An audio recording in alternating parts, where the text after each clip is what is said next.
40 ఏళ్ల ప్రస్థానంలో డెఫినెట్లీ అందరి గురించి చాలా మంది గురించి చాలా చెప్పాలి. బట్ తెలుగు సినిమాల్లో సంబంధించి మీకు ఖచ్చితంగా చెప్పి తీరాలనుకున్న దర్శకుల గురించి ఒక 4 మాటలు. Definitely first my director Relangi Narasimharao గారు. ఆయన ధైర్యం ఇవ్వడంతోనే నేను ఆ పిక్చర్ చేశాను, ఇద్దరికి వెళ్ళాడు. లేకపోతే నేను 3 రోజుల్లో నేను పారిపోదాం అనుకున్నాను నేను. ఎందుకంటే లాంగ్వేజ్ ప్రాబ్లంతో నేను చాలా సఫర్ అయ్యాను. బట్ ఆయన నాకు ధైర్యం ఇవ్వడం ఒకటే కాదు, సింప్లిఫై చేసి డైలాగ్స్ని సింప్లిఫై చేసి ఆయన తెలుగులో మాట్లాడేవారు, నేను తమిళ్లో మాట్లాడేవాడిని అప్పుడు. ఓకే, ఆఖరికి ఇద్దరు కిలాడీలు సినిమా ఫినిషింగ్ టైంకి ఇద్దరు, నేను తెలుగులో మాట్లాడి ఆయన తమిళ్లో మాట్లాడాడు. అట్లా వచ్చింది. అప్పుడు నేనే చెప్పాను, ఇప్పుడు కూడా ఆయన కొన్నిసార్లు కలిస్తే తమిళ్లో మాట్లాడతాడు. ఓకే, ఆ ఫీలింగ్తో. So is one person which I can never forget అండి తెలుగులో వచ్చేప్పటికి. Of course beginning director T R Ramanna చెప్పాను కదా, is one.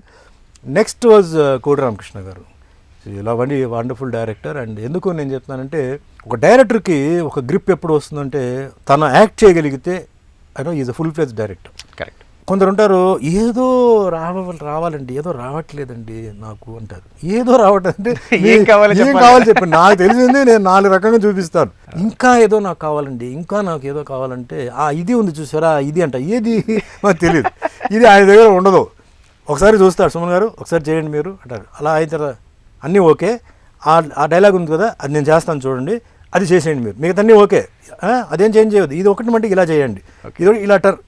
Very simple, easy అయిపోతుంది. Makes it very easy for the artist.